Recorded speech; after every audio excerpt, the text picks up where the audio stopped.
तो वहाँ पे लखनऊ में लोग पिच बनानी नहीं आती लगता है, या खोद दिए थे रात में कोई। मुश्किल जब इंडिया ने निपटाया तो मैंने कहा आज तो लग गया भाई साहब, पर सब बदल गया तस्वीर। हाँ कल कसम थी।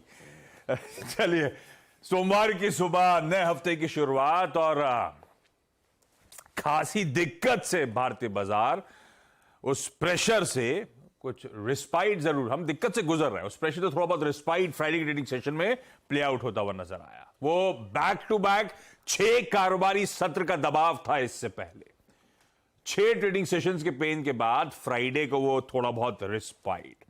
हम इन 6 कारोबारी सत्रों में, ये देखिए, हम इन 6 ट्रेडिंग सेशंस में ऑलमोस्ट 0.5% गिरे थे और बाउंस बैक आया फ्राइडे को 1% के आसपास का।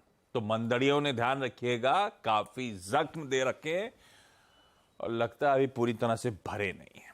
तो ध्यान रखिएगा, सावधानी, सतर्कता, चौकसी बनाए रखिएगा इस बाजार में जरा सा। खैर, ये बाउंस बैक, ये पुल बैक जो फ्राइडे को प्ले आउट हुआ था, कितने लेग्स हैं, कितना और अप मूव है, कितना दमखम दिखा सकता है, इस पर आगे आऊंगा। मंडे की स्ट्रैटेजी पे बातचीत कर ली जाएगी, लेकिन ये हफ्ता बड़ा इंपॉर्टेंट है।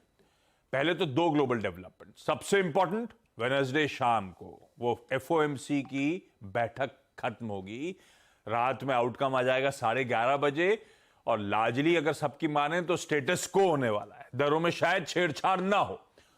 तो उस बैकड्रॉप में जेरोमी पावेल साहब की जो स्पीच रात 12 बजे होगी वो बड़ी इंपॉर्टेंट होगी आगे की ट्रेजेक्टरी जानने के लिए। ये सबसे बड़ा ग्लोबल इवेंट है इस समय। दूसरी तरफ इजराइल हमास का वो कॉन्फ्लिक्ट, वो जियोपॉलिटिकल कंसर्न्स, वो जियोपॉलिटिकल टेंशंस। अब तक एसेट क्लासेस पे बहुत ज्यादा धक्का उस क्राइसिस का लगा नहीं। जो कुछ खामियाजा था हमने बॉन्ड यील्ड्स का ही भरा है।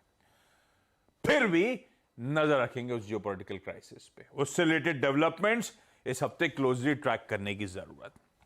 जहां तक डोमेस्टिक मार्केट की बात है, इंडिया इंक के रिपोर्ट कार्ड वो सबसे इंपॉर्टेंट है। इस हफ्ते भी निफ्टी की 12 कंपनीज के नंबर शेड्यूल्ड, जिसमें कोई SBI, जिसमें कोई लार्सन एंड टूब्रो जैसे मूविंग नतीजे हैं जो इस हफ्ते लाइंड अप है। दूसरी तरफ इस हफ्ते हम महीने का ट्रांजिशन भी प्ले आउट होगा।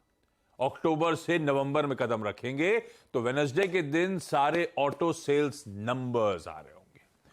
और हां, आज खुलते ही 3 निफ्टी की कंपनी, सबसे प्रोमिनेंट वो हैवीवेट रिलायंस इंडस्ट्रीज के नंबर्स पे रिएक्ट कर रहा हूं, साथ साथ कोई BPCL, NTPC के रिजल्ट्स पे भी रिएक्शन देना होगा। खैर, सब कुछ मिला मिलू के गिफ्ट निफ्टी कह रहा है 50-60 पॉइंट के हल्की कमजोरी के साथ 1/4 से 1/3% दबाव के साथ हमारे भारतीय बाजार हफ्ते की शुरुआत करेंगे। लाइए स्क्रीन पे क्विकली एशिया रख दीजिएगा, समझ लीजिए किस तरह का मूड है। मिला जुला एशिया का कामकाज है। हम ही नहीं बाउंस बैक कर रहे थे फ्राइडे को, पूरा एशिया अच्छे मूड में था, ग्लोबली इक्विटीज अच्छे मूड में थी और आज सब जगह ऐसे ही मिला जुला रुझान है। लार्जली लाल निशान के साथ ज्यादातर एशियन मार्केट्स ही, हमारे पियर्स भी कामकाज करते हुए। हैंडओवर क्या आया था? यूएस में फ्राइडे को मिला जुला सेशन 1.25% कोई डाउ गिर गया, उसके सामने कोई नास्डैक हरे में बंद होता हुआ नजर आया।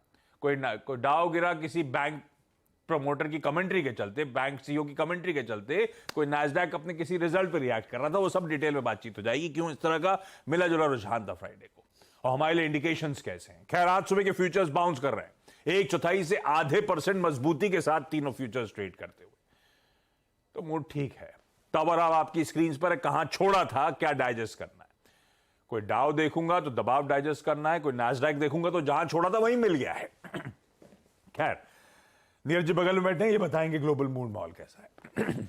वीरू बताएंगे कैसे आज हफ्ते के शुरुआत में कितना बाउंस बैक पर बिलीव करें, वो पुल बैक था क्या, रणनीति हमारी अब क्या होगी, इस पे बातचीत। तो हर्षदा बताएंगी सारे इंपॉर्टेंट स्टॉक्स न्यूज आज के लिए, वो सारे इंपॉर्टेंट रिजल्ट्स वगैरह पे भी बातचीत हो जाएगी।